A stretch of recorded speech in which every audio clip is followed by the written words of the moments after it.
Je voudrais Bezrat Hashem, ce soir, essayer de l'itakev, comment on dit, de m'attarder un petit peu sur ce qu'on a étudié la semaine dernière. Je suis obligé, il y a énormément de points, qu'il y a énormément à dire. On ne peut pas toujours tout dire.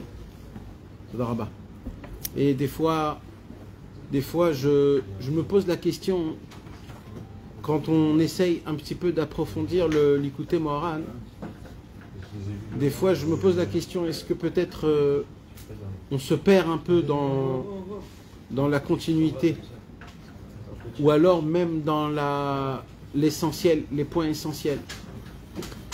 Et c'est un dilemme. Qu'est-ce qu'il faudrait faire si on avance, ou alors si on parle de sujets? Parce qu'il n'y a pas d'abord d'autres occasions de parler de certains sujets, surtout que Rabbeinu il enseigne. Donc c'est l'occasion pour essayer d'en parler. Mais d'un autre côté, si on ne tient pas le fil de l'étude de la Torah, du Likutei Moharan, alors le cours il devient une salade niçoise. Ça veut dire quoi?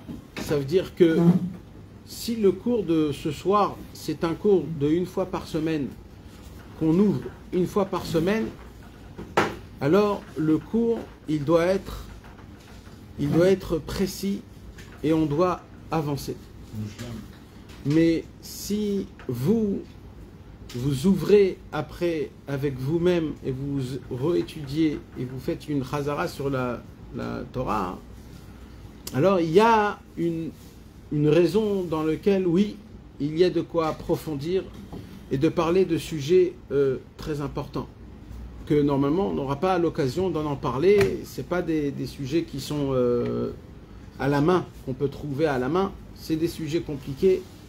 Donc il faudrait qu'on soit coordonnés, les gens qui écoutent et ceux qui parlent, pour qu'on puisse savoir comment faire. Cette Torah, c'est une Torah où Rabbeinu il va se consacrer totalement dans pas juste l'importance de l'étude de la Torah, mais plus il parle de comprendre la Torah, de comprendre le langage de la Torah. Vous savez mes amis, si on regarde, par exemple, la langue française, si on l'entend il y a 500 ans, la langue française, c'est pas sûr qu'on va comprendre un seul mot dans toute une conversation. Alors non, même pas, je parle de la langue française, je parle même pas du latin, je parle de la langue française. D'accord? Va prendre la langue française, comment ils parlent, etc. Comme ils parlaient à l'époque, le l'argot, tu sais, un peu. Voilà, c'est des dialectes. Voilà, exactement. Si on va entendre ce qu'il y a écrit dans ce qu'on entend, on peut rien comprendre. Maintenant, je parle même pas que si on monte il y a 1000 ans. Je parle même pas si on monte il y a 1000 ans, il y avait le latin. Le latin, c'est la racine des Français, des Anglais, etc. Donc ça veut dire que, en fait, comment une langue se change, surtout à l'époque, comment elle se change une langue? C'est pas que du jour au lendemain, on dit à la radio, on dit plus merci, on dit autrement. C'est pas comme ça que ça fonctionne. Comment ça fonctionne qu'une langue, elle change? Comment une langue, elle change de dialecte? Avec le temps, et avec le peuple, et surtout avec les étrangers aussi. C'est surtout les étrangers qui viennent et qui rajoutent des mots, comme par exemple le mot wesh. Aujourd'hui, le mot wesh, il est rentré dans le dictionnaire français. Non. Oui. Et wesh, c'est un mot inventé. Je ne sais pas te dire ce que ça veut dire. Sandwich, par exemple, c'est anglais. Oui, sandwich, c'est anglais. Ouais. Voilà. Et le week-end, tout ce genre de choses comme ça qui est... Donc c'est quoi qui fait la chose? C'est les étrangers qui viennent et qui rajoutent des mots. Et c'est aussi... ce qu'on va dire des gens qui jouent avec les mots, les prononciations. Une prononciation avec le temps elle change. Et avec le temps, une génération ils reçoivent les nouveaux mots. La deuxième génération, ça devient courant. Et la troisième génération, il dit, ça y est, c'est notre langage. D'accord? 3 générations, c'est à peine 150 ans. Même pas. D'accord? En 3 générations, on peut changer une langue. Et Béhémet, c'est ce qui se passe. Et quand on revoit, même l'anglais, même l'Angleterre, même le chinois, dans le chinois, ils ont tellement de sortes de dialectes en fonction de là où ils habitent. Pareil en Russie, pareil en Ukraine, pareil en Inde. Les langues, elles changent.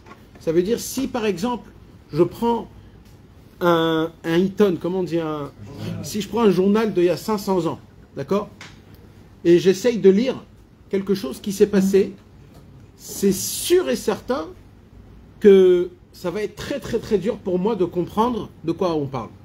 Et Abraham Avinu, il parlait quoi? Quelle langue? Il parlait pas l'hébreu? Si. Mais la question c'est, il y a 500 ans, donc le langage il change. Si le langage il change et qu'on n'arrive pas à comprendre, alors je vais vous poser une question qui est très importante, mes amis. Si on prend la Bible, qui a été écrite en hébreu et qui a été parlée il y a 3300 ans, est-ce que vous croyez une seconde que vous êtes capable de comprendre ce qui est écrit dans la Bible? Hein? Ça n'a pas changé. Tout. Ça n'a pas changé. Alors déjà, l'hébreu, il n'a pas changé. Et ça, c'est une des belles choses qui est restée. Et ça, c'est grâce à l'inverse de la libéralité, le libéralisme. Grâce au fait que le peuple juif n'a pas admis le libéralisme, ça a créé que le peuple juif est resté fermé. C'est-à-dire très opaque. Et donc, automatiquement, on a maintenu une sorte de comment on appelle ça, de authenticité. Mais maintenant, je ne parle pas dans la langue. Je parle dans la kavana. Je parle dans la concentration. C'est-à-dire la kavana qu'il y a dans les mots. Ça veut dire que quand il y a écrit Sa et Rosh Béné Israël, aujourd'hui, je ne sais pas si ça existe un monsieur qui va dire ça est Rosh Béné Israël. D'accord? Même si il y a des autres mots pour cela. Donc moi, ma question que je pose, c'est la Bible en entière.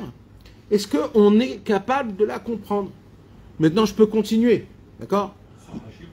Sans Rashi, on ne comprend pas. Mais le problème, c'est que Rashi, il a 1000 ans. Alors, est-ce que tu comprends Rashi? Alors, le Gemara, elle a 2000 ans.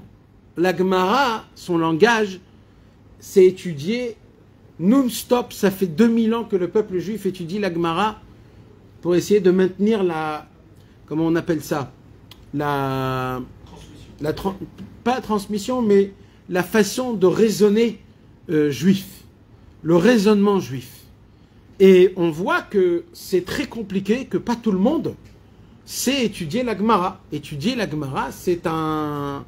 Aujourd'hui, malheureusement, c'est un niveau. À l'époque, c'était quelque chose de donné à tout le monde, mais aujourd'hui, c'est un niveau.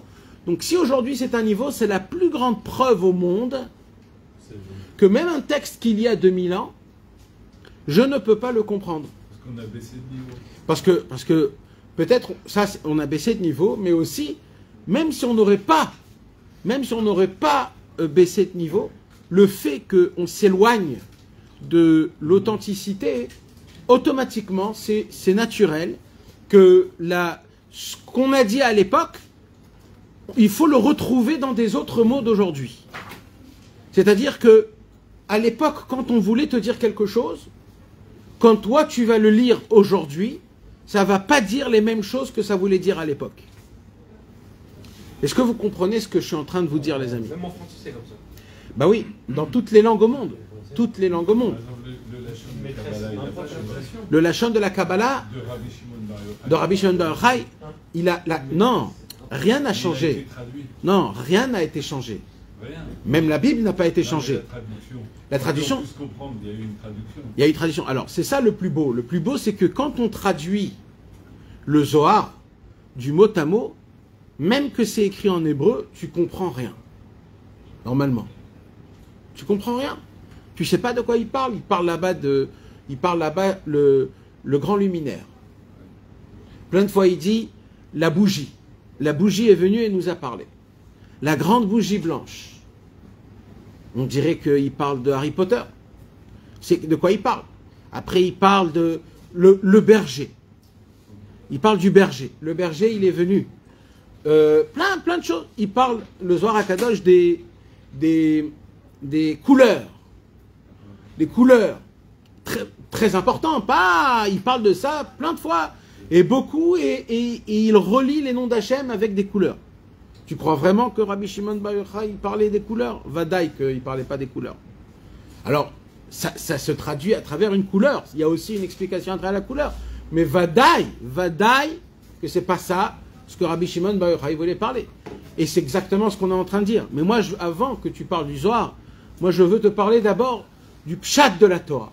Le Pshat de la Torah, c'est-à-dire la compréhension la plus simple de la Torah, même elle n'a pas aujourd'hui aucune, je vais dire 99% de ce qu'il y a écrit dans la Torah, tu ne peux pas la comprendre aujourd'hui en 2024. Ce n'est pas possible. Ce n'est pas humain, ça n'existe pas et ça ne se peut pas. Si tu ne fais pas des grandes études, comme par exemple les archéologues, pour comprendre des langages et des écrits d'à l'époque, ils doivent faire des études. Des études d'abord. Des études qui prennent des années. Et pas tout le monde reçoit des diplômes. Et que si tu es diplômé, peut-être, tu vas peut-être comprendre un papyrus égyptien ou alors un écrit ancien. Mais si tu n'as pas tous les critères et toutes les connaissances et tout ce qu'il y a autour de ça, tu ne peux pas savoir. Ça voudrait dire que pour comprendre la Torah, il faut étudier énormément. Il faut avoir des études énormes. Et c'est quoi les études qu'on doit avoir, qui doivent se rapprocher les plus anciennes? C'est pour cela que la Gemara, c'est le livre qui a été choisi dans le peuple juif, qui se met entre quand un Torah a été donné et au moment où le peuple juif est tombé dans l'exil. On est au plein milieu. La Gemara, c'est en plein milieu de la Torah et l'exil. Et c'est le moment où le peuple juif, il a mis tout ce qu'il faut, toutes les svarot, tout. Il a parlé de la Torah de manière super décortiquée. Et là-bas, la Gemara, c'est le seul et unique livre au monde qui va te donner un petit peu de vision comment peut-être comprendre la Bible. Et les Mishnayot et le reste. Et plus on étudie de la Gemara, et plus on étudie pas que de la Gemara en tant que Gemara, mais de la Gemara aliba des Ilcheta. C'est-à-dire de ne pas étudier la Gemara comme un sport mental, mais étudier la Gemara pour comprendre le cheminement de comment les sages, les Chachamim, ils ont étudié la Bible et comment ils l'ont compris, parce que c'est que eux qui comprennent. Parce que eux, ils ont gardé le cheminement. C'est la raison pour laquelle, quand vous ouvrez, par exemple, le Mishneh Torah et Rambam, dans l'Akdama, le Rambam va se fatiguer à écrire de qui à qui a été donnée la Torah. Il va donner là-bas tous les noms jusqu'à lui. Il va donner une dizaine de noms de tous les tzadikim, que c'est eux qui ont reçu la Torah et qui l'ont donnée au peuple. Et pourquoi c'est important? Parce que si on n'a pas ce cheminement, eh ben, la Torah, on ne peut pas la comprendre. Si Chas Veshalom, il y aurait, que Dieu nous en préserve, une seule génération, depuis qu'on a reçu la Torah, jusqu'à aujourd'hui, que la Torah n'a pas été donnée et reçue, à travers un ancien, en fonction, la Torah, elle serait arrêtée tout de suite. Tout de suite, on aurait arrêté la Torah, parce que la Torah, on la reçoit, et on la donne. Et pour cela, il y a les tzadikim à l'époque, et c'est tous les tzadikim, le Rambam, celui qui veut voir, il peut voir dans l'Akdama de Mishneh Torah le Rambam, là-bas le Rambam, il dit exactement, et il y a sur ça un livre qui s'appelle Dor Dor Vedorshav, 2 tomes, plus de 1000 pages, de tous les tzadikim qui ont reçu la Torah, et qu'ils ont donné la Torah, et chacun, qu'est-ce qu'il a rajouté? Les Xerot, Shlomo Ameler, David Ameler, Asa, tous les tzadikim à l'époque, on ne les connaît même pas. On n'a même pas leur nom. Chagai, Malachi, Chizkiya, tous les tzadikim, Rav Hai Gaon, Rav Shrira Gaon, Rav Paltoy Gaon, le Sheiltot, Rav Chamai Gaon, tous les tzadikim qu'on ne connaît même pas leur nom, qui sont, d'après leur grade, équivaut comme à Moshe Rabbeinu. Ils ont reçu la Torah d'un maître, que ce maître a reçu la Torah de quelqu'un d'autre, et jusqu'à Moshe Rabbeinu, et lui, il va l'étudier, la décortiquer, et la donner pour une autre génération. Ça s'est arrêté quand, ça? Ça s'est arrêté, à un moment, ça s'est arrêté. Si ça ne serait pas arrêté, on n'aurait pas de problème. Aujourd'hui, le peuple juif, il est complètement décortiqué, Ashkenaz, Séfarad, Thémani. La transmission ne se fait plus de cette manière-là. Ça, c'est quand que ça s'est arrêté? Ça s'est arrêté au moment où Rabbi Yosef Karo a écrit le Shulchan Aruch.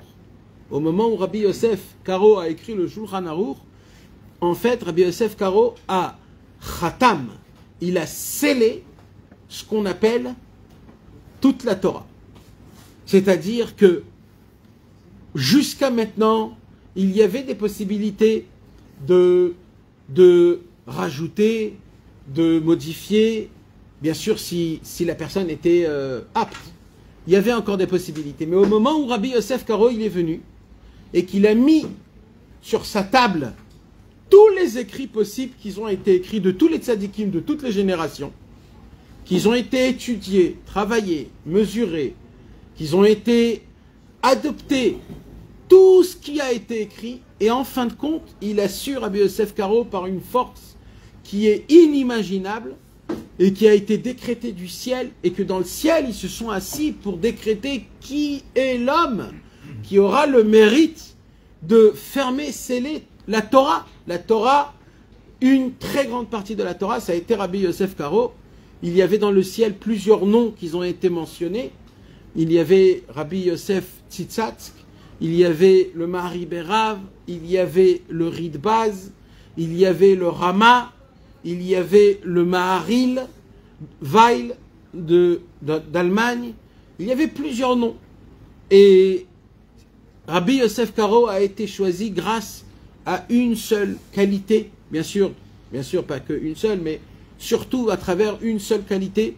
Cette qualité, c'est la qualité de l'humilité. C'était l'homme le plus humble de tous les autres hommes qui ont été, qui étaient sortis au tirage du ciel. Et Rabbi Yosef Karo, il est devenu l'homme qui a scellé ce qu'on appelle la Torah. Quelle partie de la Torah il a scellé, Rabbi Yosef Karo? Il a scellé ce qu'on appelle la halacha.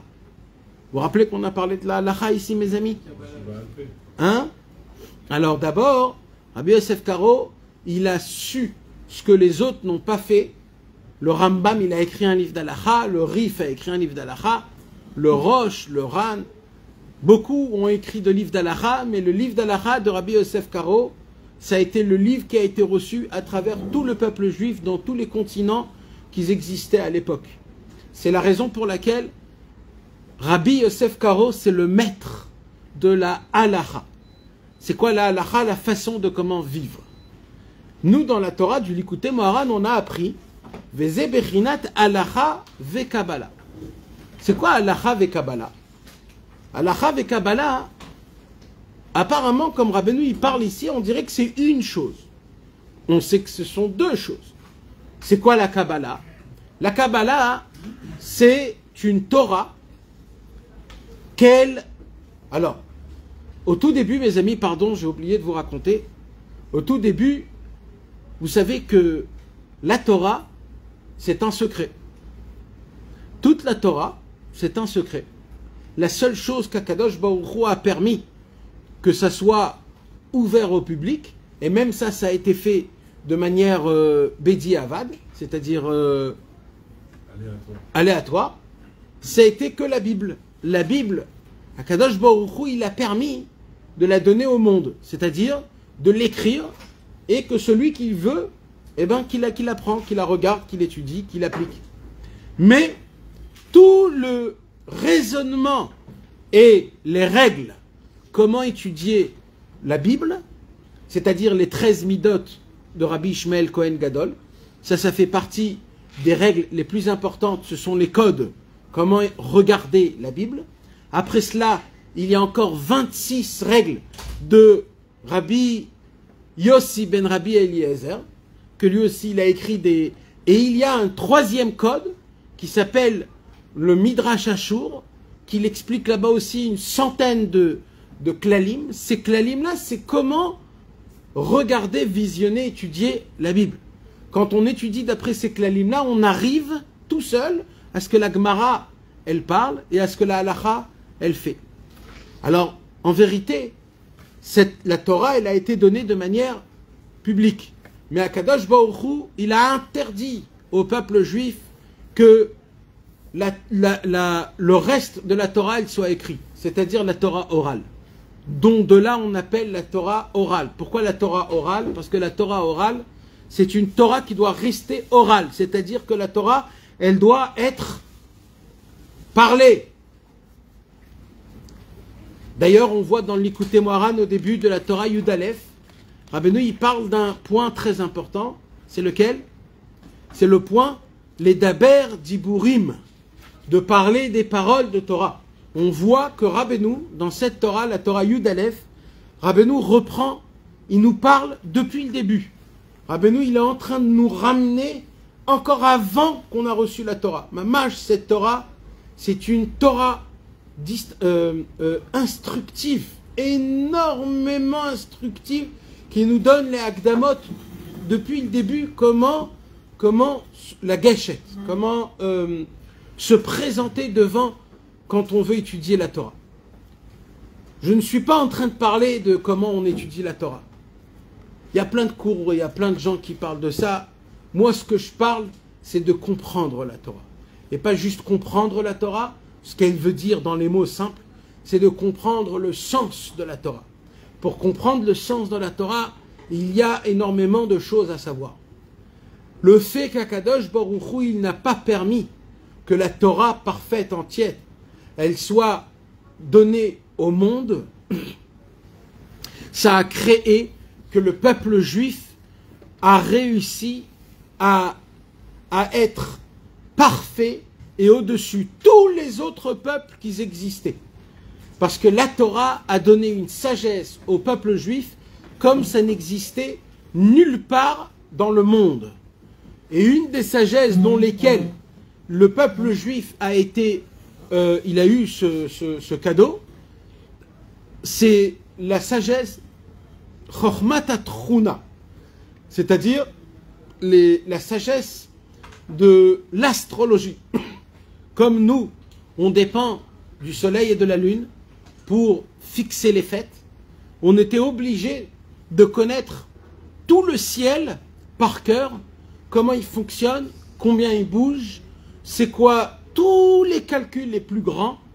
Et le peuple juif, à travers cela, il devait se perfectionner pour s'y connaître. En plus de cela, le peuple juif s'est perfectionné bien avant encore qu'on a reçu la Torah, dans les constructions. Le peuple juif savait qu'il allait aller en Eretz Israël et aussi construire le Beth Amikdash, le temple. Donc le peuple juif a étudié des 12 tribus qu'eux ils ont étudié de Yaakov, que Yaakov il a étudié de Yitzhak et Yitzhak de Avraham, et Avraham directement d'Akadosh Baruch Hu dans le Sefer Yetzira, tous les calculs et toute la mathématique et toute la géographie et tout la handassa, je ne sais pas comment on dit en l'ingénierie. Et jusqu'à aujourd'hui, les gens ils essayent de comprendre comment les Égyptiens ont construit les pyramides. Et comment c'est possible que les pyramides, ils sont, quand on les mesure, ils n'ont aucune faute d'emplacement. C'est-à-dire que c'est dosé de manière que c'est au millimètre près. À l'époque, il y a 3000 ans, il n'y avait aucun outil qui pouvait faire ce travail-là. Et ils ne comprennent pas qu'en vérité, c'est quand Pharaon, il a vu que les frères de Yosef, ils sont aussi sages et importants et grands et intellects, alors il leur a dit, restez ici en Égypte, prenez votre terre, créez ce que vous voulez. Et c'est comme ça que malheureusement, il nous a utilisés pendant 400 ans, et c'est nous qui avons créé toute cette ingénierie qui est impossible à expliquer. C'est que de la sagesse du peuple juif. Donc le peuple juif est devenu un peuple qu'on haït. Pourquoi? Parce qu'il est le premier de la classe. Quand tu es le premier de la classe, tu te crées des ennemis. Le peuple juif s'est créé des ennemis grâce à la Torah, à la sagesse de la Torah. Et on a maintenu ce qu'on appelle donc la Torah orale pendant des décennies. Des décennies. Et jusqu'à que malheureusement, Rabbi Yehuda Hanassi, il a vu après la destruction du deuxième temple que le peuple juif, il n'arrive pas à se concentrer. Donc il a écrit les Mishnayot. Les Mishnayot a été un espoir au peuple juif. Quoi? Pour la première fois, on va faire quelque chose de ne pas crédible. Dieu n'a pas donné la permission d'imprimer ou d'écrire la Torah. La Torah, c'est un secret que pour les Juifs. C'est un secret que pour les Juifs. La Torah, elle n'a pas le droit d'être diffusée. C'est que pour le peuple juif. Rabbi Yehuda Hanassi, qui a été le plus grand à son époque, le Moshe Rabbeinu de son époque, il a compris, il a réfléchi, il a vu dans le futur que si on n'écrit pas les Mishnayot, toute la Torah, elle est perdue. Alors, il a créé un espoir jusqu'à la fin de tous les temps. Si Rabbi Yehuda Hanassi n'aurait pas fait ça, le peuple juif aurait été totalement oublié. Et il a écrit les Mishnayot. Mais il a écrit les Mishnayot d'une manière que si on les lit tout seul, on ne peut pas les comprendre. Il faut connaître aussi les bases. C'est pour cela qu'il n'a pas écrit la Gemara. La Gemara, elle était autour des Mishnayot. Mais encore une fois, avec les problèmes, avec les malheurs, avec les guerres, avec les pogroms qu'il y avait à l'époque, je parle de ça il y a 2000 ans, Ravuna et Ravashi, qu'ils étaient les deux grands tzadikim de leur génération, ils ont compris que même la Torah orale, même la déduction, même la vision dans laquelle on étudie la Torah, même ça va être perdu. Alors ils se sont assis et ils ont commencé à écrire tout le Shas, tout le Talmud Bavli, tout ce qui a été dit pendant des centaines d'années autour de la Torah, qui va être la racine de la halacha plus tard. Après cela, il y a eu les Géonim qui sont venus. Et combien même, à chaque fois qu'ils dévoilaient une partie de la Torah, c'était une partie qui dévoilait de manière que c'est codé. La Gemara, elle a été écrite en araméen, elle a été écrite très très très petite. C'est-à-dire que là-bas, la majorité de la compréhension, elle doit être dans ta tête. Ça veut dire que c'est pas écrit ouvertement expliqué. Il faut vraiment s'asseoir et rentrer sa tête dedans. Sans Rashi, sans le Maharsha, on n'a pas la capacité de pouvoir étudier la Gemara, et c'est fait exprès pour que les Goïm ne touchent pas notre Torah, pour qu'ils n'utilisent pas notre Torah dans leur langage et dans leur coutume et tarbout, comme on dit, leur culture. Comme ils ont fait. Comme on voit qu'ils ont fait. Mais malheureusement, nous, on essaye de faire le moins. Donc, on voit de là, mes amis, je vous apprends, oui. Du coup, nous-mêmes, quand on étudie la Torah de façon comme les goïms, c'est très grave, en fait. Exactement. C'est-à-dire, même si c'est un juif qui l'étudie, mais comme un goï, Nahon. avec des matarot de goï. Nahon. C'est très très grave. C'est pas de la Torah que tu étudies, c'est une sagesse. C'est une sagesse comme les autres sagesses. Ça s'appelle la philosophie. C'est comme ça qu'il y a eu des maskilim, c'est comme ça qu'il y a eu des comment ça s'appelle, les philosophes qui ne croyaient pas dans Akadosh Baruch Hu et qui n'avaient pas ce... On arrive en disant, on n'est pas obligé de dire comme Rashi. Si c'est écrit comme ça, ça veut dire que c'est comme ça. Comme dans notre parachat de la semaine, on voit, Rashi, il explique quelque chose qui est complètement à l'envers de ce qu'il y a écrit. Si tu regardes et tu lis en première vue, tu dis, mais c'est comme ça que c'est écrit. Pourquoi Rashi, il inverse? Parce que Rashi, il sait exactement qu'est-ce que la Torah, elle dit. Et moi, je ne peux pas m'appuyer, d'après ma sagesse, d'après ma connaissance, de qu'est-ce que veut dire la Torah, d'abord je ne suis pas capable. Et plus que ça, c'est-à-dire ce que tu nous répètes souvent d'étudier ça comme des Grecs, c'est-à-dire dans une matara de connaissances personnelles, etc. Ça n'est pas fait pour ça, ce secret qu'Hachem nous a donné, c'est pas pour ça. Nachon. Le but, c'est la halacha. Dans la Torah, on va dire simple. Le but, c'est la halacha. Et le commencement de tout ce monde, il a commencé à fonctionner au moment où la halacha, elle a été écrite. Le Hari Akadosh, il dévoile. Avant la halacha,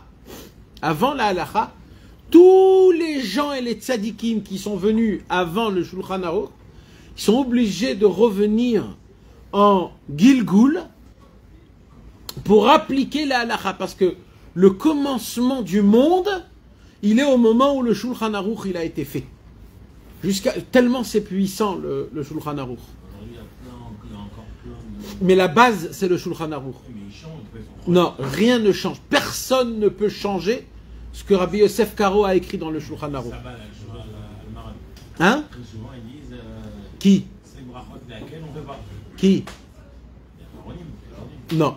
Oui, mais c'est pas quelque chose qui contredit Rabbi Yosef Karo. Personne ne peut contredire Rabbi Yosef Karo. C'est pas possible de que... Non, personne ne peut contredire, personne ne le fait. C'est juste que tu sais pas. Va ouvrir la halakha, tu verras. Des fois, c'est écrit d'une certaine manière, alors on se permet de dire certaines choses. Ou alors, Rabbi Yosef Karo lui-même, il y a plusieurs sujets qu'il a laissés ouverts.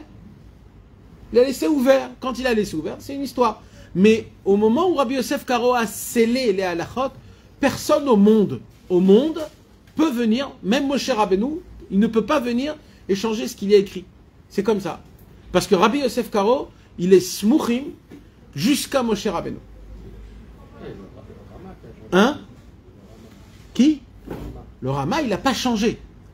Il faut lire l'Agdama du Shulchan Aruch, les amis. Il n'a pas changé. Le Rama, à chaque fois qu'il écrit, il dit Minagenu, bemakom acher, comme ça on faisait. Nous on faisait comme ça, nous on faisait comme ça, c'est comme ça qu'il faut faire. Mais le Shulchan Aruch, quand je dis le Shulchan Aruch, c'est pas Rabbi Yosef Karo. Le Shulchan Aruch, c'est Rabbi Yosef Karo et le Rama en même temps. C'est pas que Rabbi Yosef Karo. C'est Rabbi Yosef Karo et Rabbi Moshe Isserlich. Les deux en même temps, ils forment la halacha parfaite, complète, ce qu'un juif il doit faire. Donc, mes amis, tout ce que je suis en train de vous dire, ne croyez pas que c'est... Je suis en train de vous étaler un étalage de paroles. Sachez que ce que je suis en train de vous dire, c'est d'une importance qui est primordiale à tout. Ce sont des akdamot vraiment très importantes et ils ne sont pas écrits dans des livres, malheureusement. Alors maintenant, regardez comment c'est beau. Si, d'après Rabbeinu, la halacha et la Kabbalah, c'est une seule chose. Je n'ai pas encore expliqué ce que c'est la Kabbalah, mais je vais revenir. Si, d'après Rabbeinu, la halacha et la Kabbalah, c'est la même chose, vous allez voir que Rabbi Yosef Karo, qui a écrit un livre en entier, donc de la halacha, plusieurs livres, des dizaines de livres de la halacha, vous allez voir que Rabbi Yosef Karo, automatiquement, il était obligé d'être parfait aussi dans la Kabbalah. Comment on voit que Rabbi Yosef Karo, on sait très bien qu'il n'avait pas de lien avec la Kabbalah. Chaque fois qu'il allait entendre des drachot du Hari Akadosh, il s'endormait. Et le Hari lui a dit, tu n'es pas venu dans ce monde-ci pour étudier de la Kabbalah. Donc, comment c'est possible? C'est un malheur. Eh bien, sachez-le. Sachez que Rabbi Yosef Karo, tous les Erev Shabbat, il avait un minag de lire des Mishnayot. Jusqu'à qu'il s'endormait. Des fois, ça prenait 3 heures, 4 heures, 5 heures. Des fois, c'était toute la nuit. Des fois, il s'endormait. Mais, depuis qu'il était petit, il lisait des Mishnayot. Ça vous rappelle quoi, ça?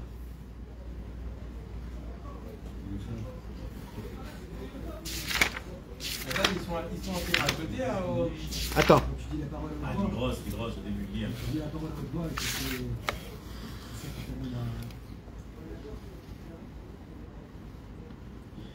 Aïno al yedei amirot v'adibur shel isha israeli lamkomot shetzarich la'asot tshuva.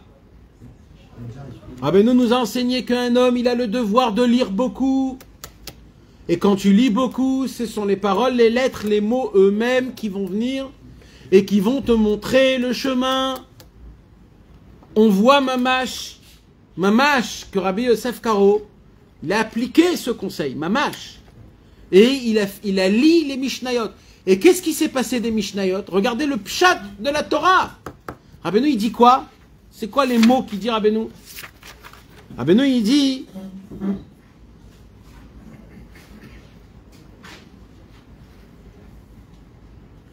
Aliedeshu medaber be'atorah be'diburim. Qu'est-ce qui se passe quand un homme il parle des paroles de Torah beaucoup? Mais ir lo adibur bechol hamekomot. Les paroles qui sortent de sa bouche vont lui éclaircir le mauvais du bon chemin. Juste de le dire, Rien que lire. Les mots vont rentrer en toi et ils vont travailler tout seuls. Et les mots eux-mêmes, ils vont te montrer le mauvais du bon chemin. Et Rabbi Yosef Karo, les mots qu'il a dit des Mishnayot pendant tout ce temps-là, c'est créer un ange. Que cet ange lui disait là où il a bien fait, là où il a mal fait. Mamash, la Torah ici, Mamash, que Rabbeinu il est en train de nous dire. C'est un chidouch atzum. Et qu'est-ce qu'il lui a dévoilé le Maguide, cet ange? Il lui a dévoilé des secrets de la Torah, de la Kabbalah. Pourquoi? Parce que c'était obligé, parce que pour être parfait dans la halacha, il faut être parfait dans la Kabbalah. Pour que Rabbi Yosef Karo il puisse être parfait dans le Shulchan Aruch de manière parfaite, il était obligé aussi d'écrire le livre qui s'appelle Magid Mesharim, qui sont tous les secrets que l'ange venait lui enseigner, des secrets sur la paracha de la semaine, Mamash de la Kabbalah. Et grâce à ça, Rabbi Yosef Karo, il s'est rendu parfait dans son thème à lui. Ça, c'est au sujet de la halacha. C'est quoi la halacha, mes amis? C'est ce que tout le monde a le devoir de faire sous aucune exception. Il n'existe personne en tant que juif qui peut dire, moi, j'ai la permission de ne pas appliquer le Shulchan Aruch. Ça n'existe pas. Et c'est que parce que la raison essentielle, c'est qu'on veut avoir une halacha tranchée, que Rabbi Yehuda Anassi, Ravashi et Ravina, le Rambam, le Rosh, le Rif et le Ran, ils ont mis à travers l'écrit la Torah. Si ça ne serait pas pour la halacha, ça aurait été interdit d'écrire la Mishnah, la Gemara et tous les posquets halachot. Ça serait interdit. Toute la raison qu'ils ont fait, c'est que pour arriver à la halacha. Maïnaf Kamina, qu'est-ce que j'apprends de là? Qu'il y a une autre figure dans la Torah, que cette figure dans la Torah, comme c'est pas la figure de la halacha, et comme la halacha c'est quelque chose de général, mais l'autre figure de la halacha c'est quoi? C'est-à-dire c'est quoi l'autre figure de la Torah, pardon? Kabbalah. Comme la Kabbalah, il n'y a pas de halacha dans ça, il n'y a pas un dérivé d'halacha dans ça, c'est la raison pour laquelle la Kabbalah n'a jamais été écrite.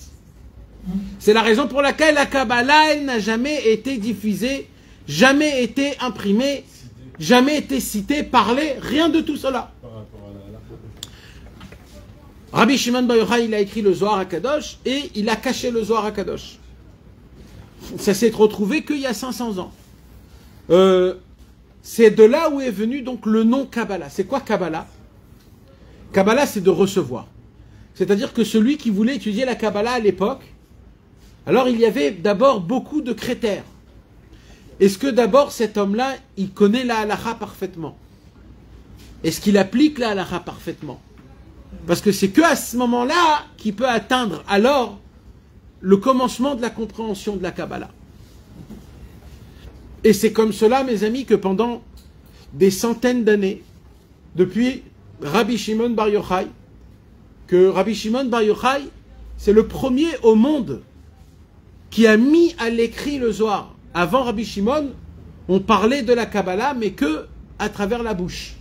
Et Rabbi Shimon Bar Yochai, c'est le premier qui a enseigné à son élève Rabbi Abba d'écrire le Zohar, mais pas de le diffuser, juste de le mettre à écrit. Et Rabbi Abba, il a écrit tout le Zohar à Kadosh, mais ça a été interdit. Avant, pendant et après. Hein? Oui, mais même avant ça, même avant, pas que là-bas. Et maintenant, ce qui s'est passé, c'est que la Kabbalah, elle se donnait de bouche à oreille. Le Ari Akadosh, comme il avait la force de Rabbi Yosef Karo 20 ans avant, vous savez que Rabbi Yosef Karo et le Ari Akadosh sont de la même famille. Ils sont de la même famille. Le Ari Akadosh, il a un fils qui s'est marié avec la fille de l'inverse, je crois. Je ne me rappelle plus si c'est le fils ou la fille, mais Rabbi Yosef Karo et le Ari Akadosh, leurs enfants, ils se sont mariés ensemble. Et les deux, chacun, il avait sa synagogue. Il y a la synagogue du Hari, et il y a la synagogue de Rabbi Yosef Karo. Chacun, il priait à Tzfat. Chacun, il priait dans... Non. Chacun, il priait dans sa synagogue. Il y en a, des fois, ils priaient ensemble, mais chacun, il avait sa synagogue. Maintenant, qu'est-ce qui se passe à ce moment-là? C'est très important de savoir. Il y a un tikkun qui est énorme, qui se fait dans le ciel. Puisque Rabbi Yosef Karo, il a atteint le niveau de la halacha de manière parfaite, il a ouvert la porte au Ari Akadosh de pouvoir commencer à peine à parler et à écrire la Kabbalah et à le diffuser. 20 ans après que Rabbi Yosef Karo a écrit le Shulchan Aruch et qui a été diffusé dans le monde, le Ari Akadosh, il vient en Eretz Israël et il prend Rabbi Chaim Vital, il lui dit assis-toi à côté de moi et écris. Comment, la question se pose, comment le Ari Akadosh, il écrit la Kabbalah? Qui? Même avec toute ta grandeur que t'es, comment tu oses? Puisque dans la Kabbalah, il n'y a pas un cheminement d'Alacha. C'est pas quelque chose d'obligé. Ce qui est obligé, c'est la Halacha. Donc on écrit. Mais la Kabbalah, c'est pour des niveaux de personnes qui sont plus élevés. Comment il ose écrire?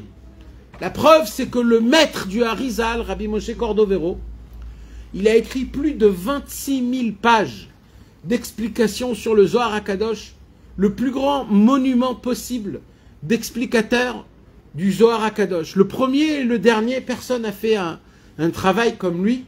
Il a écrit et il a demandé d'être enterré avec. Tu écris 26 000 pages. Il a écrit pour être enterré avec. Comment le Ari Akadosh, qui est son élève, il vient et il diffuse les 8 portes, les 8 Sheharim du Kitve Hari. Pourquoi? La réponse est dans la Torah Yudalef. Mais Zeprinat Halacha ve Kabbalah. Car la Halacha et la Kabbalah, en vérité, la Kabbalah et la Halacha, ce sont des mêmes mots. Ce sont des mêmes mots. La Kavana, elle est la même. La racine, quand on prend les racines du langage de la Halacha et la racine du langage de la Kabbalah, elle veut dire la même chose. Mais en bas, ça se divise. Parce que pas tout le monde peut mettre en applique la Kabbalah. C'est compliqué. Alors, grâce à ça, le Ari Akadosh, il a donné la Kabbalah et il a écrit la Kabbalah de manière que même quand il écrit la Kabbalah, alors on ne peut pas comprendre la Kabbalah que si tu la reçois d'un maître. D'ailleurs, mes amis, il y avait à l'époque du Ben Ishraï un élève du Ben Ishraï qui s'appelait Rabbi Eliyahu Mani, qui habitait en Irak et qui voulait venir en Eretz Israël. Et il est venu chez son maître, le Ben Ishraï, et il lui a dit « Comment je sais, quand je viendrai en Eretz Israël, comment je sais quel rave entendre de lui la Kabbalah ?» Parce que la Kabbalah, on ne peut pas entendre de chacun. Il faut savoir chacun de qui il a reçu, c'est qui son maître, et son maître de qui il a reçu. Et est-ce que toute sa lignée elle est propre? Est-ce que tout est parfait? Est-ce que la Kabbalah, on ne peut pas jouer avec, parce que la Kabbalah, elle n'a jamais été écrite. Alors il lui a demandé au Ben Ishraï comment je pourrais savoir c'est qui mon maître en Eretz Israël, comment choisir mon maître en Eretz Israël.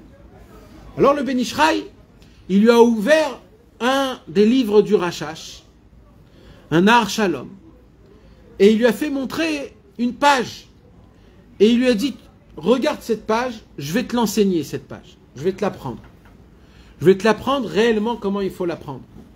Quand tu viendras en Eretz Israël, et que tu vois un grand Talmid Chacham qui s'y connaît beaucoup dans la Kabbalah et qui est très très anave, s'il a tous ces critères-là, va lui demander s'il comprend ce qu'il y a écrit.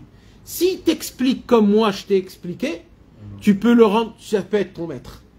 Mais s'il ne t'explique pas comme moi je t'ai expliqué, ne reçois de lui rien du tout. Et Rabbi Eliyahu Mani, il est parti en Eretz Israël. Et il est rentré à Yerushalayim dans la yeshiva de Bethel à l'époque. Et là-bas, il avait vu des grands tzadikim. Et beaucoup de gens, ils s'appelaient des Mekoubalim. Ah, c'est un grand Mekoubal, Mekoubal, Mekoubal. Et il dit, Rabbi Eliyahu Mani, il dit, j'ai souffert énormément pendant plus qu'1 an. 1 an, il est allé à chercher des gens tous les jours. Et il a dit, avec tous les Mekoubalim que tout le monde parlait, il n'y en avait pas un seul Mekoubal Behemet. Il a dit, jusqu'à que je suis arrivé au Kotel Amaharavi, et que là-bas j'ai entendu le grand homme Rabbi Aaron Firera, qui a écrit Bigdei Kodesh Asher le Aaron, Toldot Aaron ou Moshe, plein de livres, etc., qui était un homme simple. Il est allé, il a vu qu'il priait dans un livre de Kavanot. Alors il est venu chez lui, il lui a dit, peut-être tu peux m'expliquer cela. Et il lui a expliqué comme ça en 5-7 sans regarder trop. Et c'est devenu son maître.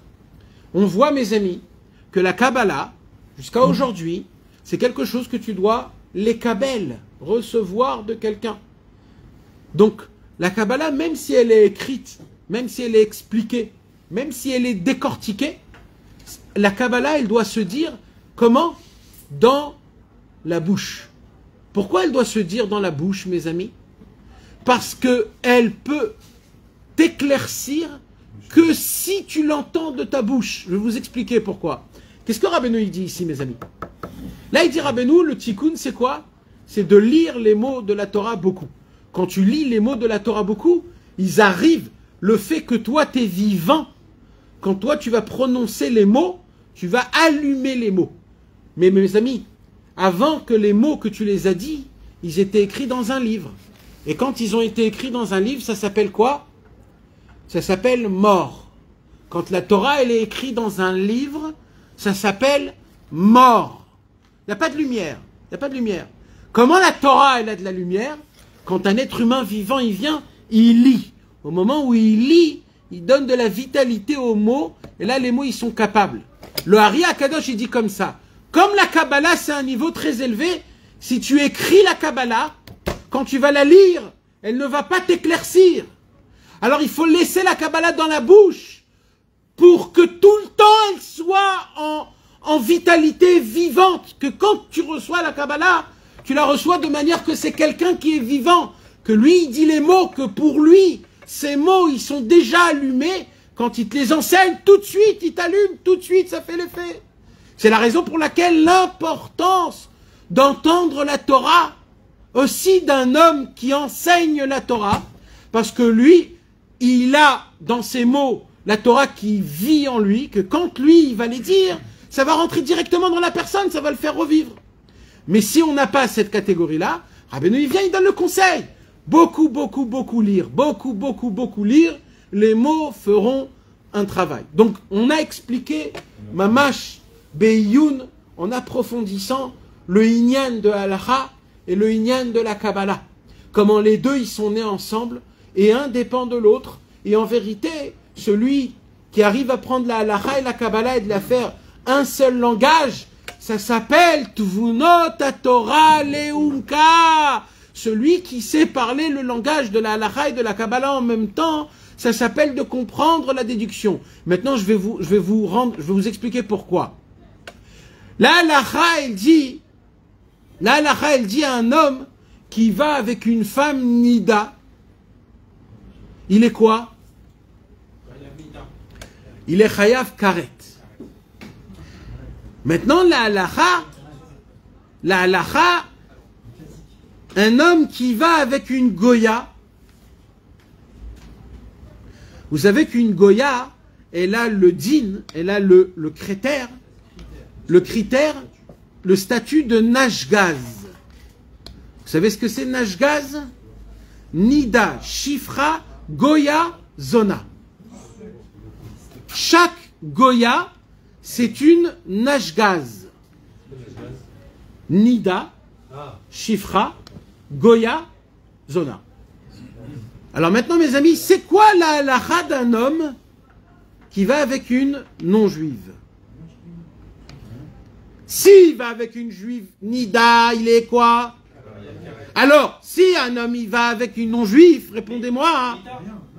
Il n'y a pas mita, il n'y a pas mita, ça n'existe pas mita. Il y a un crétin. Alors il est quoi, mes amis? Il est quoi? Eh ben, non, il n'est pas carrette. Il n'est pas carrette. Il n'y a pas. Il n'y a pas de critères. Il n'y a pas de critères. Alors, la Kabbalah, elle vient. Et elle dit, Alpi Kabbalah, Chayav Karet. Pourquoi? Avec une Goya aussi. Parce que la Kabbalah, elle va dévoiler quelque chose que la halakha ne peut pas dévoiler. Mais que la Kabbalah, elle peut dévoiler. Alors, c'est très compliqué comment expliquer ça. D'un côté, Alpi halakha, t'es pas Chayav Karet. Mais, d'un autre côté, on est Chayav Karet Alpi Kabbalah. Ça ne veut pas dire que, mes amis, que un des deux, il a raison. C'est les deux qui ont raison. C'est les deux qui ont raison. Pareil pour la faute de Zera Levatala. Zera Levatala, la halakha, elle nous dit, c'est pas bien. Juste, c'est pas bien. La Kabbalah, elle vient et elle dit, ça, c'est la Avera la plus grande de toutes les Averotes qui existent dans la Torah. Alors, moi, je suis là à côté, je me dis, attends, si la Kabbalah, elle dévoile ça, comment la halakha, elle m'interdit pas? Ben oh, c'est hyper...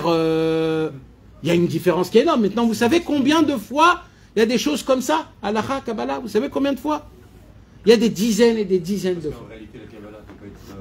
Comme la Kabbalah, c'est ça. C'est un niveau plus haut. C'est ça. C'est pas que c'est un niveau plus haut. C'est que la halakha, Rabbi Yosef Karo, quand il a écrit la halakha, il a dit, je suis obligé d'écrire un livre qu'il soit apte pour tous les niveaux possibles. Tous. Et la Kabbalah, elle ne peut pas être pour tous les niveaux possibles. Donc la Kabbalah, elle vient, elle te dit, voilà, fais attention. Parce que c'est un karet. Et quand la Kabbalah, elle te dit quelque chose, c'est que il faut faire très attention, parce que la halakha, elle te dit, voilà, moi j'ai pas préféré te le dire, en fait. C'est ça qu'il dit, Rabbi Yosef Karo. Parce qu'il te dit, moi j'ai préféré, en fait, que tu ne le saches pas, mais si tu le sais, c'est que Dieu nous en préserve. Et mes amis, donc on voit qu'il y a un écart énorme, mais en vérité, le langage de la halakha et la Kabbalah, c'est un langage qui est unique. Il est un seul. Et un vrai tzaddik, c'est quelqu'un maintenant. Comment je suis zoré maintenant personnellement? Non, c'est ça tout le travail. Tout le travail, mes amis, c'est moi. Maintenant, je viens en plein milieu de toute cette histoire. Comment moi, halakha, Kabbalah, comment ça s'explique? Rabbeinu, il vient, il te dit, voilà. Aujourd'hui, maintenant, en l'an 2024, j'achète le Ilkut Yosef, ou le Ben Ishraï, ou le Kafar Haïm. Je lis la halakha. Je la connais, la halakha. J'ai pas besoin d'être comme Rabbi Yosef Karo, de écrire la halakha. Parce que qu'est-ce qu'il nous dit ici, Rabbeinu? Il nous dit, Rabbeinu, ici, on a vu tout à l'heure qu'il y a deux sortes de Shmirat Abrit. Il y a la Shmirat Abrit de la semaine, qu'un homme il est avec sa femme dans la semaine, mais il essaye de se garder tout comme il faut, la halakha parfaitement. Et il y a une autre Shmirat Abrit, c'est de Shabbat en Shabbat, quand un homme il essaye de se préserver que de Shabbat en Shabbat. Bien sûr, en gardant la halakha, la Kedusha, etc., etc. Ce sont deux niveaux de Shmirat Abrit. Alors Rabbeinu, il vient et il dit, voilà, le premier niveau de la Shmirat Abrit, quand un homme, il est même dans la semaine, mais il essaye de se tenir comme il faut, pas de bestialité, d'après la halakha, tout parfaitement, cet homme-là, s'il se conduit bien comme il faut, il aura le mérite de comprendre, de se rappeler et d'étudier la halakha. On ne peut pas comprendre la halakha tant qu'on n'a pas un minimum de Shmirat Abrit avec sa femme. On ne peut pas comprendre la halakha. On ne peut même pas la comprendre, la halakha. Vous comprenez ce que je suis en train de vous dire? Le but de la halakha, c'est pas qu'on applique la halakha. Le Le point de la halakha, le but de la halakha, c'est quoi? C'est qu'on arrive à la Kabbalah, qu'on comprend le langage de la Kabbalah, qu'on l'a en même temps avec la halakha, et que quand les deux fusionnent, halakha et Kabbalah, ça nous crée un nouveau langage. Lequel? Le Seif Zain, le langage du Razin et Razin des Razin. Le Razin et le Razin des Razin, c'est Tvunot HaTorah Leumka. Ça, c'est l'essence, l'aneshama de la déduction de toute la Torah et de tout le raisonnement de toute la Torah en entière. Mais d'abord, il faut passer par la halakha. Et comment on atteint la Kabbalah?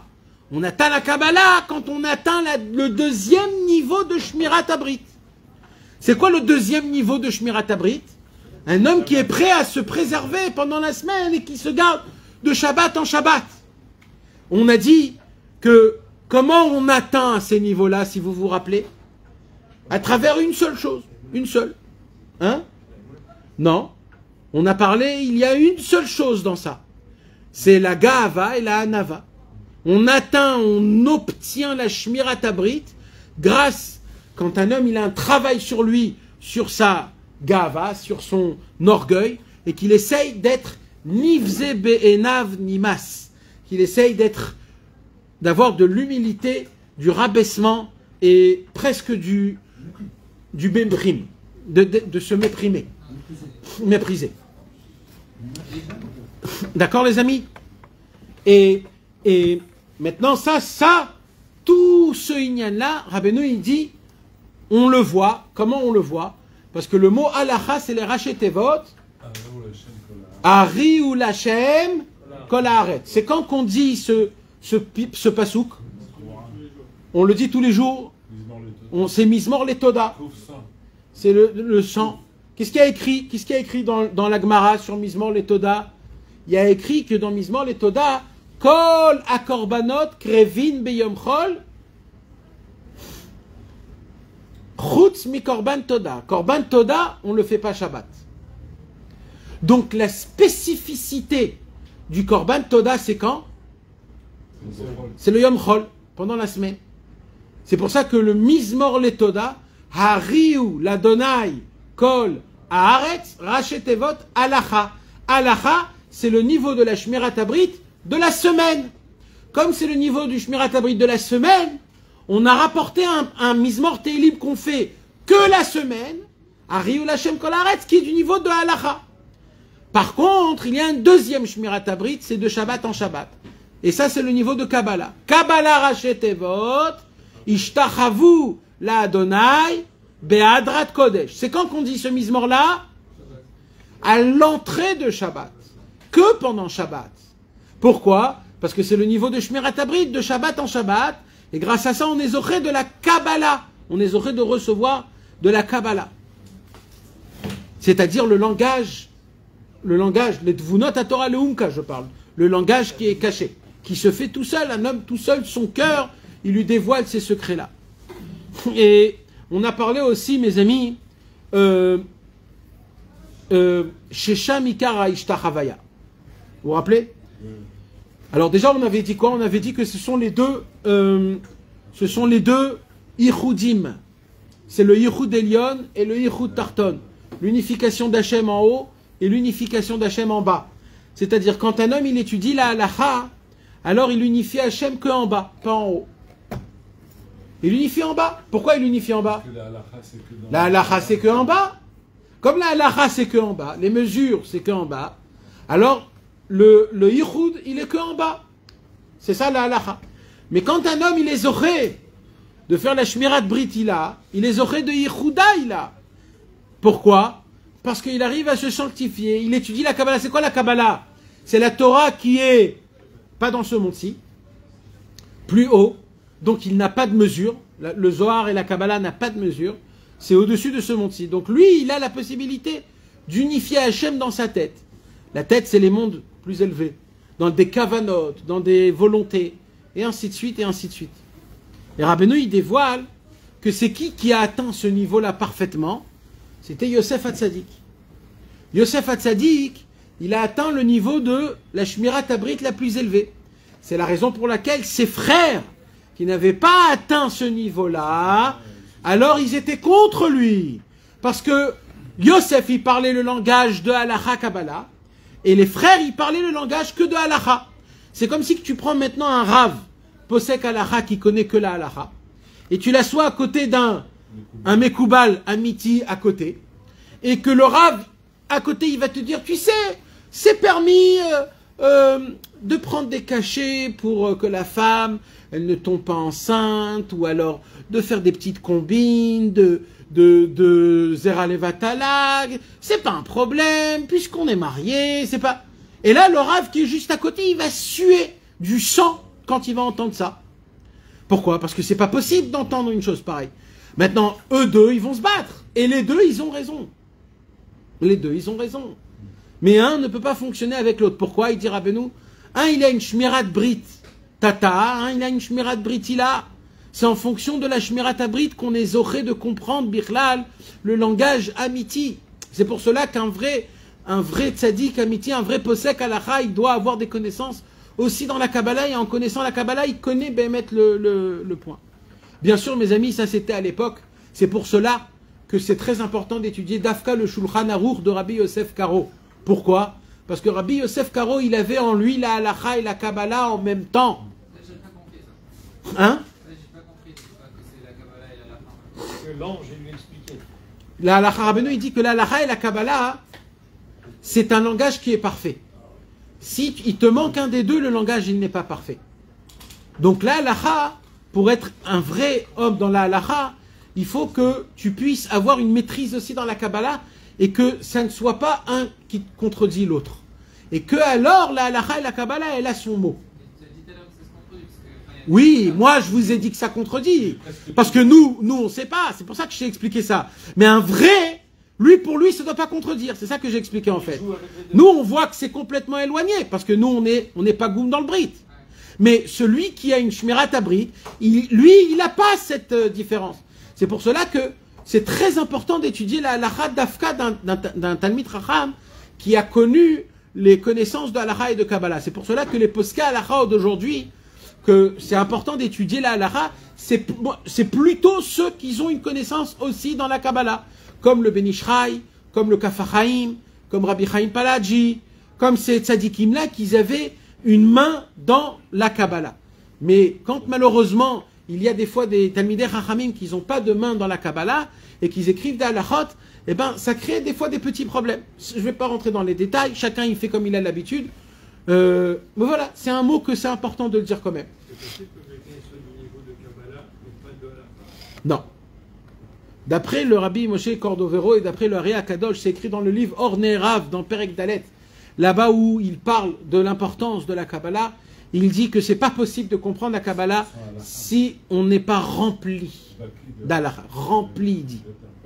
Mile et kreso, bechas ou beposkim. Et le Bedin, il jugeait selon quoi? Et le Beddin, il jugeait que d'après la halakha. Tout était que d'après la halakha. Jamais on n'est possèque la halakha d'après la Kabbalah. Mais la façon de comment tu enseignes la halakha, elle doit être avec la lumière de la Kabbalah. On ne pas possèque la halakha dans la Kabbalah. Ça aussi, c'est une taout que les Mekoubalim, ils ont fait. C'est qu'ils ont pris la Kabbalah et ils ont été possèque la halakha de la Kabbalah. C'est une taout. La Kabbalah, elle reste de côté. Mais la Kabbalah, elle doit influencer la halakha. De la façon de comment tu vas dire les choses ou pas, etc. Si par exemple, maintenant, il y a un Rav Posek halakha qui va te dire, oui, c'est pas la peine d'aller dans les kivrei tzadikim. Les tzadikim, les bêtes kvarot, c'est métamé, c'est impur, et il y a des démons, et c'est pas la peine d'aller là-bas, et ça sert à rien de vedoresh el ametim. Il y a en plus plein de problèmes d'halakha de prier de pèleriner. Donc, il n'y a aucun inyan d'aller dans des kivrei tzadikim.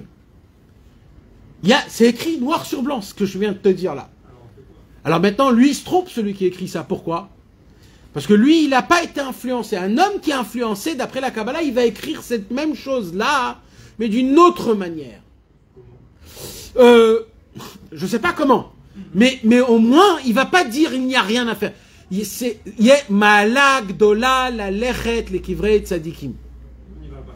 Non, Ma'ala Gdola, c'est une grande, Grand niveau. un grand niveau d'aller chez les kivrei tzadikim. Dans la fin, on n'y va pas. Alors. Non, il n'y a pas d'alacha qu'on n'y va pas.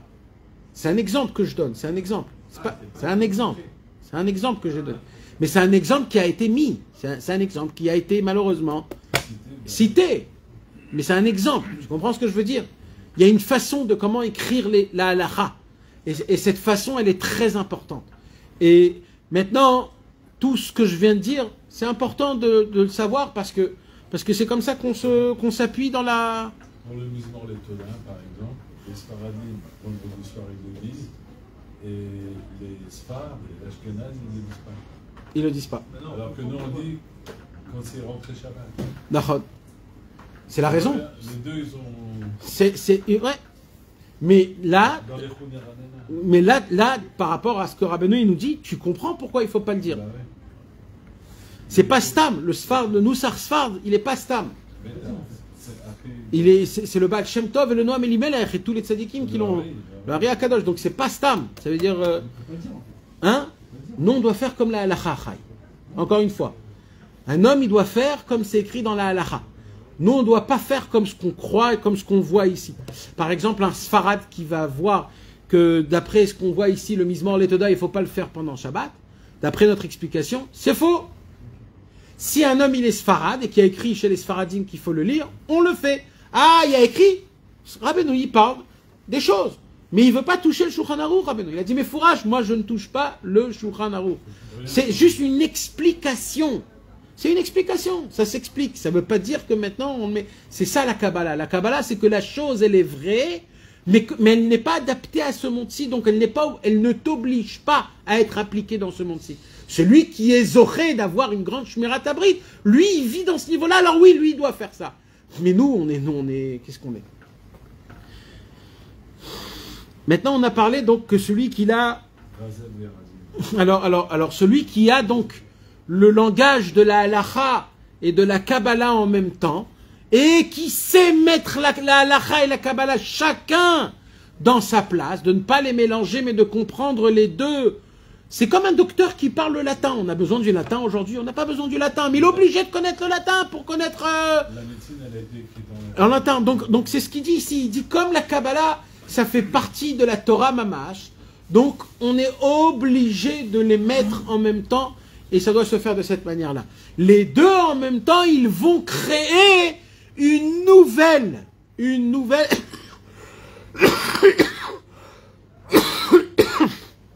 nouvelle langue. Et c'est quoi cette nouvelle langue? Razin et Razin des Razin. Et là, on commence à toucher. Qu'est-ce que c'est? Tvunot halacha leumka. Vous vous rappelez, mes amis, que comme Yosef Hatzadik, il avait une grande Shmirat Abrit. On a dit, qu'est-ce que ça fait la Shmirat Abrit? Vous vous rappelez? La Shmirat Abrit, elle fait quoi? Elle fait en sorte d'enlever l'amertume de la Parnassa. C'est-à-dire que toute la Parnassa d'un homme, elle dépend de combien tu as de la Shmirat Abrit. De l'amertume, la difficulté de la Parnassa. La difficulté de la Parnassa, elle dépend de comment un homme il est dans sa Shmirat Abrit. Encore une fois, Rabbeinu nous enseigne, il y a un homme qu'il faute dans le Brit. Un homme qui faute dans le Brit, alors sa Parnassa, elle va être équivaut aux 39 coups, c'est-à-dire une amertume abominable. Après, il y a un deuxième niveau, c'est un homme qui a la Shmirat Abrit, mais une Shmirat Abrit simple, comme c'est écrit dans la Halacha. Alors lui, un homme qui applique la Halacha dans la Shmirat Abrit, de ne pas voir des femmes, de ne pas plaisanter, de ne pas aller avec sa femme quand c'est interdit, de ne pas faire des choses qui sont interdites, etc., etc. Un homme, hein? Alors, ce niveau-là, c'est quoi? Il dit Rabbeinu, alors lui, son travail, il va au travail. Mais son travail, il est équivaut aux 39 travaux du Beth Amikdash. C'est-à-dire que son travail devient saint. Il devient une avodat Hashem. Et celui qui a le niveau d'une Shmirat Abrit plus élevé, qui se préserve pendant la semaine et qui se garde pour Shabbat, alors lui, il dit Rabbeinu, il n'a même pas besoin d'aller au travail.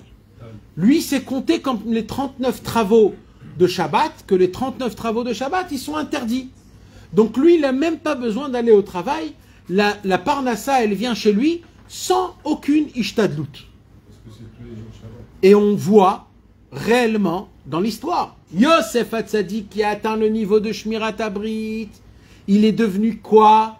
Il est devenu l'homme qui donne à manger au monde en entier. Les frères qui avaient atteint la Shmirat Abrit plus petite, eux, ils ont dû voyager jusqu'en Égypte pour aller chez Yosef, prendre de chez lui leur Parnassa. Mais ils l'ont reçu avec de l'amertume. Ils sont allés, ils sont revenus, il y a eu la coupe, etc. Il y a eu les ça, ils sont revenus pourquoi? Parce que leur Shmirat Abrit n'était pas parfaite. Et on voit Mamash, comment Rabbeinu Mamash, il dévoile tous ses secrets dans l'Ikouté Moharan, parfaitement, c'est exceptionnel. Nathan, quand tu parles d'un homme qui protège pas l'abri, c'est quoi? C'est les yeux? Pareil? C'est exactement pareil. Shmirat Abrit, c'est inclus pensée, parole et action. Il y a ces trois niveaux qui sont des niveaux que c'est la halacha elle-même qui nous enseigne. Tu le dis 2 fois minimum par jour. Lo taturu achare levavchem ve'achare einechem. Tu ne marcheras pas après ton cœur et après tes yeux. Et là-bas, Rashi, il dit, on parle des passions sexuelles. Donc c'est un lave deoraita, rien que de voir ou de penser, même pas de faire. De faire, c'est une autre avéra.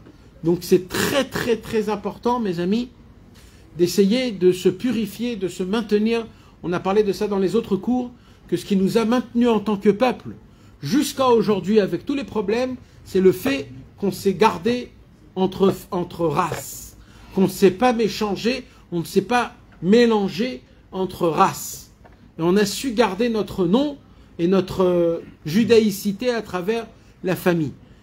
Et ça, c'est un travail qu'un homme il doit le faire.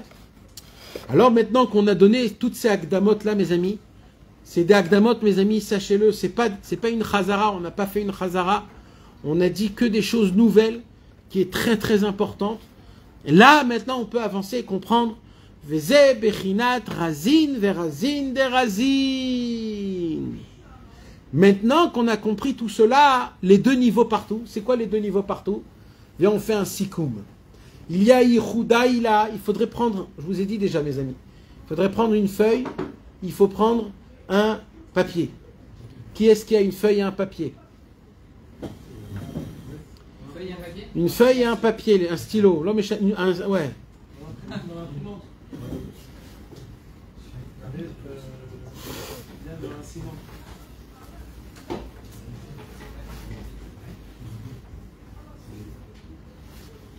Chacun, il peut le faire aussi à la fin du livre. Il y a des pages là-bas à la fin du livre qu'on peut écrire. Chacun, il peut le faire chez lui. C'est le sikoum de la Torah qui est le plus important. Pour pas qu'à chaque fois, on oublie tout ce qu'on dit.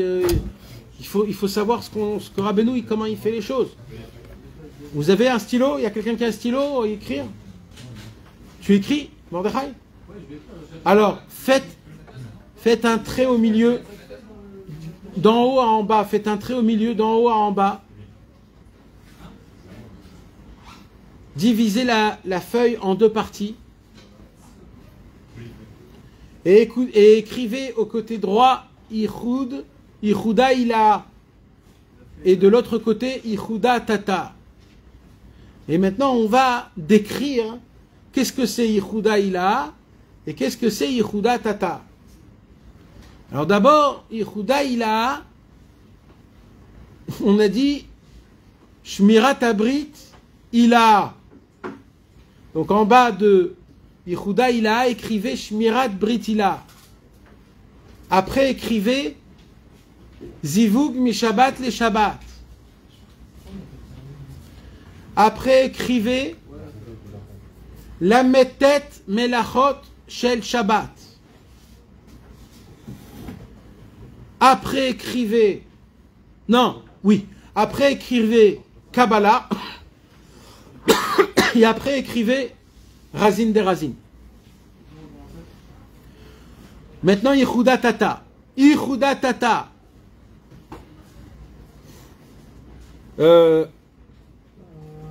Shmirat Brit Tata.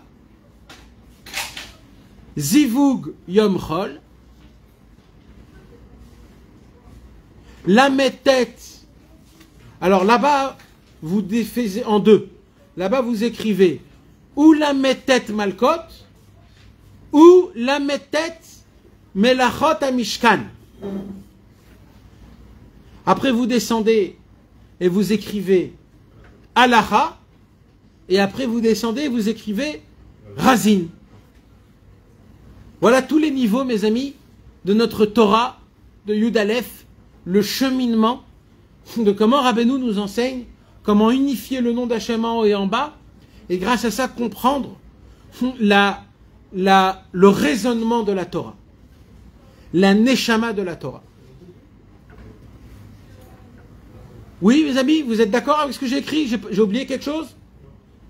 Ou alors vous avez recopié comme en CP et en CE1? Hein? Dites-moi si je me suis trompé ou pas. Hein? Mais la métette Melachot Amishkan et la métette Malkout, c'est entre ou alors ça ou ça. Ça dépend si le mec il est. Ah, j'ai oublié! Oh! Comment vous me dites pas?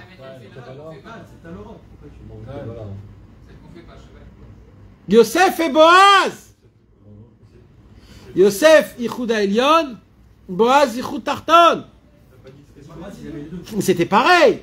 Mais Boaz, son Inyan à lui, c'est surtout le Yichud Tarton. Le Yosef, son Inyan, c'était le Yichud Elyon. Même que Boaz, il avait les deux. Boaz, 2 fois 39, 78. Alors, combien même Boaz, le Inyan de Boaz, on l'apprend dans le Inyan de la Shmirat Brit Tata. Même qu'il avait la Shmirat Brit Ila, mais son Inyan, c'est le Shmirat Brit Tata. Oh, les amis, comment on a pu... Alacha et Kabbalah, ok, ça... Alacha parce qu'il a laissé la PA. Kavod et Kaved, non. Ah, oui, il y a Chazak. Chazak. Kavod et Kaved. Kavod. Dans le Yehuda Elyon, avec un Vav. Si, avec un Vav. Le Kavod avec un Vav dans le Yehuda Elyon, Shmirat Britila, c'est Tosefet Shmirat Abrit. Pourquoi c'est non? Et Kaved, c'est... Kaved, c'est même pas... Non, non. Kaved, il n'existe même pas, puisqu'il n'est pas dans le Yehuda Elyon, Yehuda Tarton. Non, pas Kavod et Kaved. Il n'y a pas Kavod et Kaved. Kavod et Kaved, c'est Bichlal, oui et non. C'est-à-dire, c'est ou tout ou rien. Kavod et Kaved. Hein? Alors, à quel niveau? Avant les... Alors, qu'est-ce qu'on a dit? Rappelle-moi. Moi j'ai que Tata, Shmirat Brit Tata, Zivug Yom Chol, Lametet Malkot ou Lametet Melachot. Alors c'est tout de suite, c'est avant la Metet Malkot et Melachot. Donc le Zivug et la Metet. Ouais. Après le Zivug. On a compris? Tu as pas tout le reste? Bah c'est simple, Mandechai. Tu fais l'autre de l'autre côté. Voilà. Mes amis, ça serait bien que au moins on la connaisse par cœur. C'est aussi simple que ça. Maintenant, on va prendre c'est quoi le Razin et le Razin des Razin. J'ai pas beaucoup de temps. Il me reste à peine un quart d'heure. Normalement, on devrait s'asseoir et parler du Chaye Moharan 169, 170, 171, 172, 173, 174 et 175. Le Chaye Moharan que je viens de mentionner, c'est là où Rabbi Nathan, il raconte que Rabbi Nachman de Breslev, on connaît qu'il a 3 livres. Il a le Sefer Amidot qu'il a écrit à l'âge de 6 ans, il a le Likutei Moharan qu'il a écrit pendant toute sa vie, et il a le Sipurei Maasiot qu'il a commencé à écrire à la fin de sa vie. Mais Rabbi Nathan nous enseigne que Rabbeinu, il avait encore 2 autres livres, en plus de ce qu'on connaît. Le premier, c'est le Sefer Anisraf, et le deuxième, c'est le Sefer Aganouz. Rabbeinu, il a dit, le Sefer Aganouz, c'est le Razin des Razin. Et le Sefer Anisraf, c'est le Razin. Et Rabbeinu, il a dit, la Halacha, c'est le Sefer Amidot. La Kabbalah, c'est le Sipurei Maasiyot. Et le langage qui relie la Halacha et la Kabbalah, c'est le Likutei Moharan. Donc, toute la Torah Yud-Aleph qu'on a étudiée sur tous ces concepts qu'il a écrits, Rabbeinu, il l'a fait personnellement, il a mis en action. Et plus encore, Rabbi Nathan, il a écrit le Likutei Halachot, qui va devenir Mamash Tvunot HaTorah Leumka. C'est-à-dire que Rabbeinu, il a créé le langage, et Rabbi Nathan, il a formé le langage, et il nous a donné le Tvunot HaTorah Leumka. Et ça, c'est un chidouche qui est énorme. Il y a Rabbeinu HaKadosh, il a dévoilé le livre, le Sefer Anisraf et le Sefer Haganouz. Il faudrait le lire, mes amis. Je ne sais pas si vous étudiez ça la semaine. Il faut que vous me dites, encore une fois, si cette étude, c'est une fois par semaine, ou alors vous l'ouvrez aussi dans la semaine. Parce que si vous ne l'ouvrez pas dans la semaine, alors chaval à l'azman de tout ce qu'on fait. On choisit une autre chose, c'est mieux. Dans la table, il y a Shaddai et Matat. Il y a Shaddai, non. Il y a Shaddai Shel Chol et Shaddai Shel Shabbat. Shaddai Shel Chol et Shaddai Shel Shabbat, ça aussi il faut le mettre après le Zivug. Shaddai Shel Chol et Shaddai Shel Shabbat. Et on pourrait dire que, sans écrire Matat, parce que Matat il est inclus dans Shaddai. Matat, c'est le diminutif du nom. Oui. C'est pas le nom lui-même. Nahon. Shisha Sidrei Mishnah et l'autre c'est quoi? Shisha Sidrei Mishnah, c'est Kabbalah. Kabbalah. La halacha, c'est Shisha Sidrei Mishnah et l'autre, c'est Kabbalah. Alors, mes amis, Rabbeinu HaKadosh, il a fait un voyage 3 ans avant de partir de ce monde-ci, un voyage à Lemberg. Et il est parti à Lemberg pendant 7 mois. Il faut qu'on se rappelle qu'un an avant, Rabbeinu est parti aussi pendant 9 mois. C'est-à-dire qu'à peu près, Rabbeinu, pendant 2 ans, on ne savait pas où il était. Il a fait son long voyage de Zaslav, Novritch, etc. Mais après, il a fait un autre voyage à Lemberg. Après que sa femme est morte, Rabbeinu, il est allé... On ne sait pas exactement qu'est-ce qu'il est allé faire. Il y en a qui disent qu'il est allé retrouver les écrits de Rabbi Adam Baal Shem, le Rav du Baal Shem Tov. Mais Rabbeinu, quand il a entendu ça, il s'est moqué de cette version et il a dit, si j'aurais besoin de ces écrits, ce seront les écrits eux-mêmes qui viendraient chez moi, et pas moi vers eux. Je sais pas. Rabbeinu, il a imprimé donc le Likutei Moharan, le premier cette année-là à Lemberg. Et il y a eu des choses que personne ne sait ce qui s'est passé à Lemberg. Que Rabbeinu, il est allé et qu'il a fait certaines choses. Rabbeinu, il est parti à Lemberg avec un seul de ses élèves, Rabbi Meir de Teplik. Et il y a seul au monde, il n'y a que lui qui sait ce qui s'est passé dans cette ville-là. Dans cette ville-là, il y a eu des choses... Ouais. Il y a eu des choses qui s'est passées à Lemberg qui mettent des frissons. Une des choses qui s'est passée, c'est Rabbeinu, il a compris que le Sefer Anisraf, à Lemberg, Rabbeinu devait mourir. Dans le ciel, c'était tamponné que Rabbeinu, il doit mourir. C'était au moment où Rabbeinu, il a reçu sa maladie. Pour la première fois, il avait la tuberculose. Normalement, il devait mourir très vite. Et Rabbeinu, il a compris que si il brûle son livre, alors il pourra vivre. Et il était dans un dilemme. Et il a demandé question à ses élèves, à Rabbi Shimon, qu'est-ce que t'en penses? Et Rabbi Shimon, il lui a donné à Rabbeinu, il lui a dit, si votre vie en dépend, alors bien sûr qu'il faut brûler ce livre. Alors il a dit, comme c'est toi qui me l'as conseillé, c'est toi qui vas le faire. Alors il lui a donné de l'argent Et de Lemberg, mes amis, à Mejibouj, en voiture, il y a à peu près entre 13 et 14 heures. Lemberg, c'est le gvoul de Pologne, tout en bas. Et Mejibouj, c'est tout au milieu de l'Ukraine. Donc c'est un trajet qui se faisait à l'époque presque d'une semaine. Rabbi Shimon, quand il a entendu ça, il est monté dans la calèche et le Yetzer Hara voulait qu'il ne fasse pas l'ordre du tzaddik. Alors il est tombé malade et la vie de Rabbeinu en dépendait. Et Rabbi Shimon a ordonné au calèche de continuer sans s'arrêter une seule fois jusqu'à destination, même si ça prend des jours en entier. Il lui a payé, ils ont roulé pendant des semaines, pendant des jours. Quand il est arrivé, Rabbi Shimon, il est rentré dans la maison de sa fille, Odel, il a ouvert sa commode et il a pris un manuscrit qui était écrit de la main de Rabbeinu et un autre manuscrit qui était écrit de la main de Rabbi Nathan. Rabbi Nathan a eu le mérite d'écrire le Sefer Anisraf. Un jour, Rabbeinu, il a appelé Rabbi Nathan et il lui a dit à Rabbi Nathan, aujourd'hui, je vais te faire une mitzvah énorme. Quoi? Il a dit, prends du papier et du cran, de l'encre et des stylos.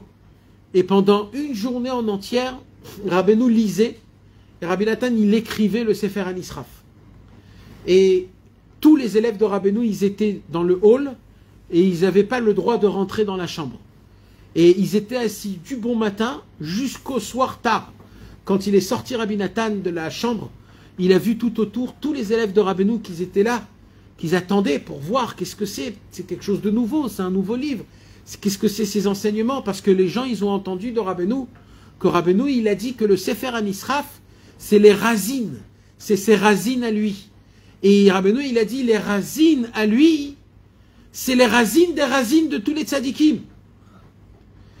Et il a dit, et le sod, je vous les ai donnés déjà dans les Sipurim Maasiot, que pour vous, le sod, c'est des razines pour vous. Mais pour moi, c'est le pshat de la Torah. Et Rabbeinu, quand il est sorti Rabbi Nathan, il a dit, je sens comme si que je suis sorti de la grotte de Rabbi Shimon Bar Yochai. Quand Rabbi Elazar, il est sorti de la grotte avec Rabbi Shimon Bar Yochai, comme ça je ressens, comme si que j'étais dans la Hydra Rabbah. Il dit Rabbi Nathan, on lui a posé des questions, qu'est-ce qu'il a écrit? Dis-nous quelque chose, quoi? Il a dit, quand j'ai écrit ce livre, mon corps, il n'était pas. Je ne peux rien vous dire. Je suis juste imprégné de ce que j'ai écrit et de ce que j'ai entendu. Même moi, je ne me rappelle pas. Mais mes amis, quand on lit le Likuta Halachot, il est imprégné du Sefer Anisraf. Comme ce qu'on a dit sur la Halacha et la Kabbalah, la Halacha, elle doit être imprégnée de la Kabbalah. Mamash comme ça avec Rabbi Nathan. Et quand Rabbeinu, il a écrit ce livre-là, donc il avait deux otakim, deux copies, sa propre copie et la copie de Rabbi Nathan. Un, il avait gardé chez lui à la maison et un, il avait mis chez sa fille. Rabbi Shimon avait l'ordre d'aller dans la maison de chez Rabbeinu et dans la maison de sa fille pour prendre les deux copies et les brûler. Rabbi Shimon, il a pris les deux manuscrits et il les a mis dans le feu avec des larmes qui tombaient de ses yeux. Et il a dit, au moins je vais respirer la fumée qui sort de ça. Et Rabbeinu, il a dit, Rabbi Nathan, il nous a appris, mais il y a un deuxième livre. Que ce deuxième livre, c'est les razines des razines de Rabbeinu Akadosh. Et comme c'est les razines des razines de Rabbeinu Akadosh, personne au monde peut connaître ce qu'il y a écrit dedans. Personne ne peut savoir ce qu'il y a écrit dedans. Que quand Mashiach viendra, Mashiach, il pourra juste écrire une explication sur ce livre, et nous on pourra étudier qu'une explication du Mashiach. Même pas le livre, on l'aura jamais. Ni le Sefer Anisraf, ni le Sefer Haganouz. Où il est aujourd'hui le Sefer Haganouz, personne ne le sait. Même Rabbi Nathan ne le sait pas où il est le Sefer Haganouz. C'est d'ailleurs le mot Sefer Haganouz qui veut dire le livre caché. On ne sait pas où il est, on ne sait pas ce qui s'est passé avec. Mais Rabbeinu, il a dit, aucun œil humain a vu ce qu'il y a écrit. Il a dit, Rabbeinu, si une page, pas du Sefer Haganouz, mais du Sefer Anisraf, il aurait été dévoilé dans le monde, une seule page, on aurait enlevé le libre arbitre sur moi et le monde en entier serait totalement annulé à moi et le Mashiach, il serait venu. Mais comme il y a un ordre dans le monde qu'il faut maintenir, et il y a des gens à rapprocher, et des gens à réparer, et le but, c'est pas de faire amener le Mashiach, mais le but, c'est qu'un être humain puisse faire teshuva et connaître son Dieu et se rapprocher d'Hachem. Et quand Mashiach viendra, il viendra. Et le but, c'est ça. C'est que notre cœur, on le rapproche à Hachem. Que notre cervelle, on l'ouvre à Kadosh Baruch Hu, à la Emouna. C'est ça l'essentiel. Donc Rabbeinu, il a dit, les deux grands livres, on va les mettre de côté et on va laisser les autres. Donc en fait, Rabbeinu, il a écrit 5 livres. Il y a, vous savez, mes amis, 5 sortes de Neshama. Il y a le Nefesh, le Ruach, la Neshama, le Chaya et la Yechida. Vous savez que ces 5 Neshamot-là, ils ont créé 5 personnalités. Le Nefesh de Hatzilut, c'est Moshe Rabbeinu. Le Ruach de Hatzilut, c'était Rabbi Shimon Bar Yochai. La Neshama de Hatzilut, c'était le Hari HaKadosh. Le Chaya de Hatzilut, c'était le Baal Shem Tov. Et la Yechida de Hatzilut, c'était Rabbeinu HaKadosh.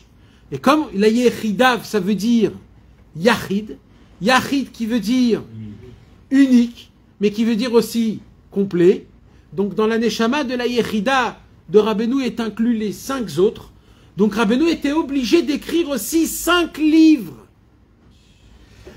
Donc il a écrit son premier livre qui est le Sefer Amidot, Prinat Halacha, à travers le Nefesh de Hatzilut qu'il avait en lui du niveau de Moshe Rabbeinu dès l'âge de 6 ans. Après Rabbeinu, il a écrit le Likutei Moharan, c'est le Ruach HaKodesh du Tzadik, qui équivaut au niveau de Rabbi Shimon Bar Yochai. C'est la raison pour laquelle au tout début du Likutei Moharan, il y a la Torah du Lechu Chazou de Rabbi Shimon Bar Yochai en nous disant ce livre-là, il a été fait à travers la Neshama de Rabbi Shimon Bar Yochai quand il était en moi, dans mon corps à moi.